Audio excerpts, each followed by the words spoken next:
Now it's time for Global Insights, where we speak to experts from around the world on issues making headlines. 10 years ago, Kim Jong-un rose to power in North Korea after his father Kim Jong-il died of a heart attack. The third generation of his family to rule over the reclusive state established by his grandfather after the war. Kim was expected to be a milder, if not weaker, and perhaps more open leader who would take the North in a new direction. But he surprised observers with his ruthless crackdown on political figures and members of his family to establish his power over the regime. And the North remains, as ever, isolated from the world community. As Kim Jong-un begins the second decade of his rule, we look at some of the key moments so far. And for this, we're joined by Soo Kim, policy analyst at RAND Corporation and former CIA analyst. It's lovely to have you on our show again, Soo. Thank you for joining us.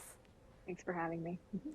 And well, looking back on the last 10 years of Kim Jong-un, what expectations did you have about Kim and his leadership, and in what ways has he surprised you over the past 10 years? So I think we really didn't know what to expect. So I think in terms of speculating as to how the North Korean regime will shape out under Kim Jong-un, I think was either ranged from zero expectations to very low. And I guess it's a very pessimistic view, but one, we didn't really know too much about North Korea to begin with. And adding complexity to this is, of course, the fact that we have a very young leader with essentially no leadership experience, exposure to the international world community, exposure to Europe. We were guessing as to how he would be conducting relations with the United States and South Korea.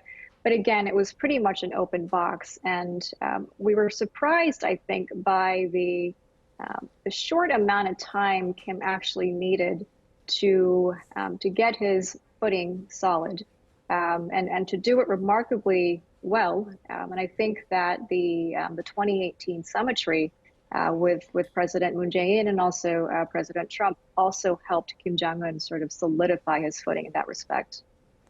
Well, when Kim Jong-un took power in 2011, optimists hoped that he'd take North Korea in a new direction, and the then Obama administration sent an envoy, Glenn Davis, for engagement.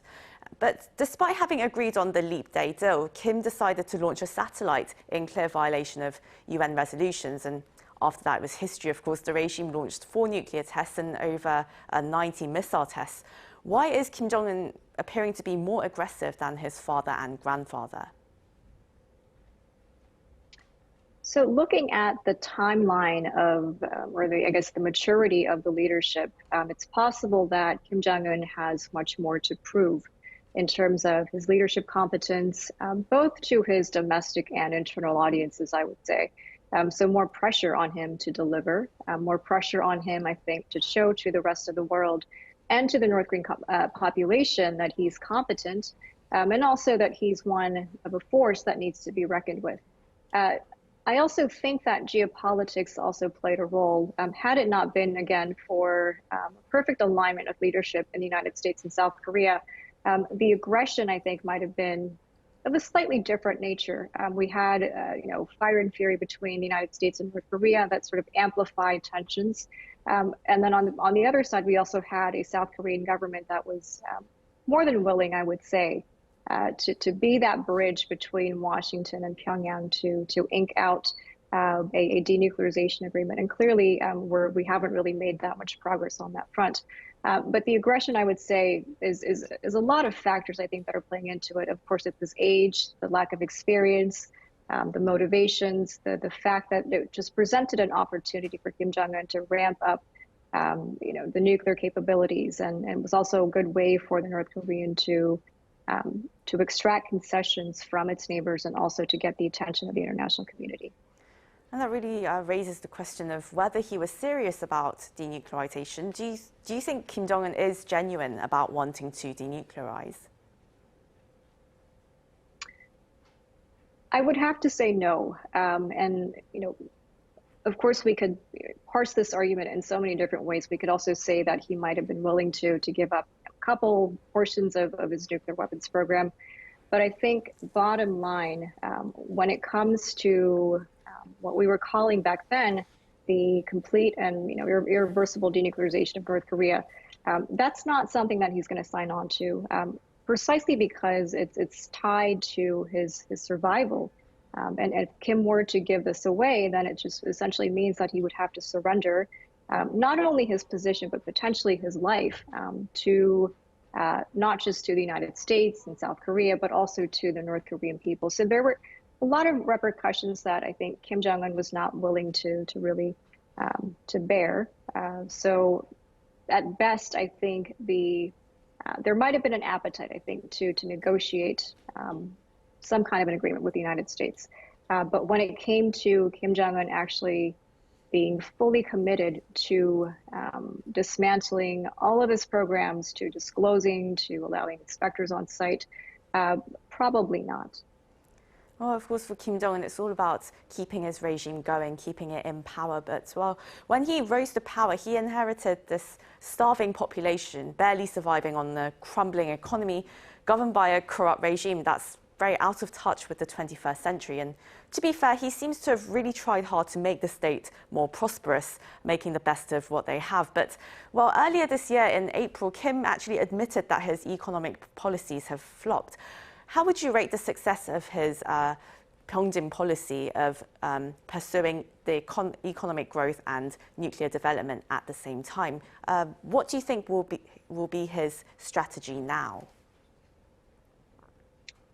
So I think another way that we could be looking at Kim's policy, whether it's Pyongyang or something else, is to understand the importance of both militarization / nuclear weapons and the economic development. I think they go hand in hand. So one is essentially feeding and motivating the other. If it's not for the value that Kim Jong-un places on the nuclear weapons program, economics probably would not matter so much. And in light of, I think, the pandemic that's ongoing, it's affecting North Korea's economic sustenance, obviously, but he can't really afford to focus less on economics now. And I think we also need to make that distinction between economics as in for the general population and economics that allows Kim Jong-un to basically survive and to perpetuate his role and also to strengthen his nuclear weapons program. So I don't think we could call his policy, whether it's Pyongyang or pursuit of economic development, as successful as the North Koreans would want the rest of the world to take it as. Kim also admitted earlier this year that the food situation is not that great. He wanted people to brace themselves for another crippling effect of global economics. So he knows and he's fully aware that he's not really stepping up to his performance. I guess his strategy now, I think, again, the pandemic is affecting so many aspects of not just North Korea, but the global economics. He can try at best, I think, to continue to insert his relevance wherever he can. The upcoming South Korean elections might be a good opportunity. But again, South Korea is also dealing with COVID-19, so is the United States. So opportunities might be slim for Kim Jong-un in terms of making his stature more relevant. But I do think that as long as Kim Jong-un is able to maintain his weapons program, continue to show that he's developing and it's becoming more sophisticated, the long run, I think he will not be coming out short.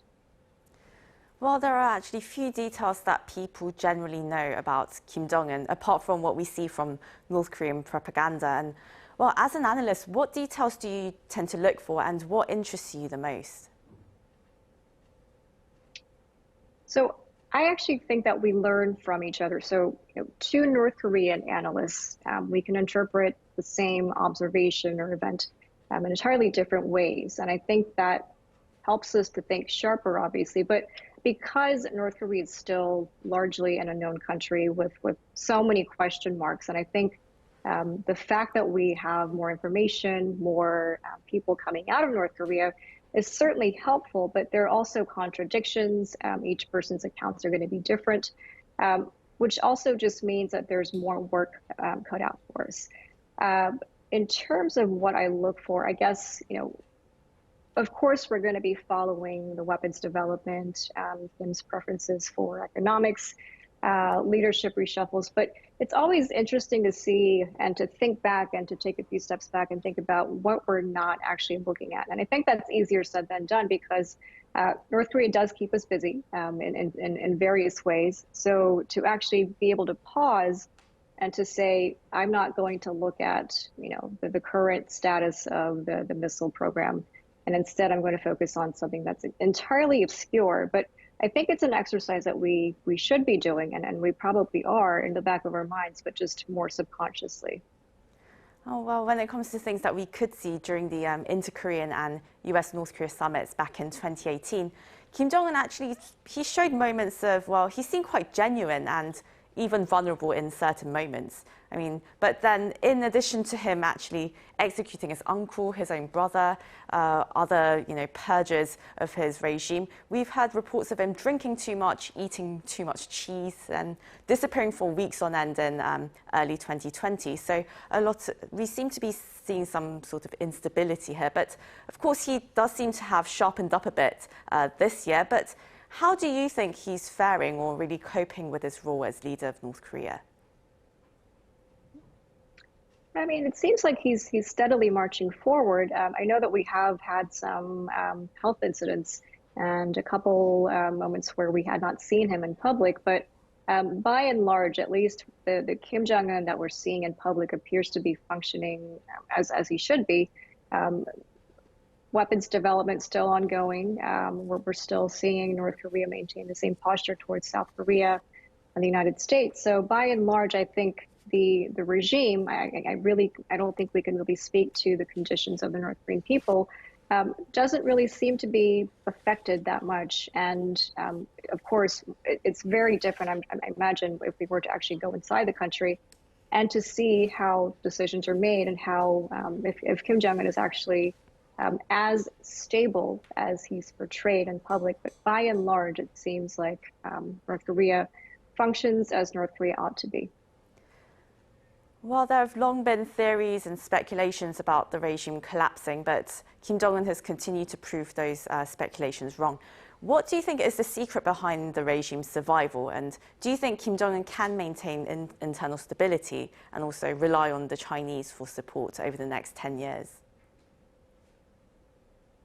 I think the key to regime longevity so far has been that power has been concentrated in the hands of one person, and all of the resources, not just the military, not just the nuclear weapons program, but all aspects of society, indoctrination, propaganda, is funneled into this ultimate goal of protecting the Kim family and ensuring that Kim Jong-un is able to rule, and with a tight fist, obviously. And there have been no, at least as far as we know, no challenges to Kim Jong-un's rule or questions about his authority. But I think we can also say that when we hear about the regime wanting to enforce and to motivate people to become more loyal to the regime, that does indicate it's a double-sided coin, I would say, in that on the one hand, it's North Korea, or it's Kim Jong-un rather, feeling perhaps more confident to demand that more people, or that the North Korean people remain devoted. But on the flip side, it could also mean that because he's not able to deliver, because he's not able to function as a leader that's supposed to be caring for his people, it's a way to keep the North Korean population from getting distracted and from wanting to rebel and to uprise against the Kim regime. Well, it seems that under Kim, the focus of the North's aggression shifted from South Korea to the United States. Why do you think the North has been directing most of its attention at the US in recent years? And just to get another question in here, where do you think Kim Jong-un now stands on South Korea? Sure. I mean, I think how he's dealing with one country is obviously going to be affecting how he deals with the other. When we look at, reeling back to the past 4 years, so 2016 to 2017, when we were sort of at fire and fury and we were seeing that tensions were rising between the two countries, South Korea swooped in and tried to build that bridge between Washington and Pyongyang. And we saw, of course, greater concentration of personal diplomacy between Pyongyang and Washington. What we're seeing now, I think, is that time-wise, Kim Jong-un is probably aware that he can't really extract much else from the South Korean government because we're, of course, at the tail end of the Moon government. With respect to the United States, of course, there are the ongoing negotiations that have been stalled, of course. But any sort of pressure that he can maintain on the United States to grab the attention, to remind us that the weapons still exist, he's still developing them, and he has every intent to actually use it against the United States. Long-term negotiations, whether or not he is able to sign a deal with President Biden now or tomorrow, I think is less relevant than whether or not Kim Jong-un is able to be recognized as a nuclear weapons state, and we're probably already there. And two, of course, weakening the United States-South Korea alliance, weakening South Korea's position vis-a-vis Pyongyang and inter-Korean relations. So they're all interconnected. And I think how he views South Korea, of course, also depends on how the South Korean leadership wants to be portrayed. And I think under this current administration, we saw Seoul wanting to play the role as a mediator and clearly was not able to fully deliver on the promises. So I think when the next presidential administration comes in, whether it's conservative or progressive, he's going to want to maintain the pressure on South Korea so that, again, the pressure is also indirectly applied to the United States. And ultimately, Kim wants the Korean Peninsula to be influenced and to be ruled by a Kim-led Korean Peninsula. That was Soo Kim, policy analyst at RAND Corporation and former CIA analyst. Thank you so much for your insights today. Thank you.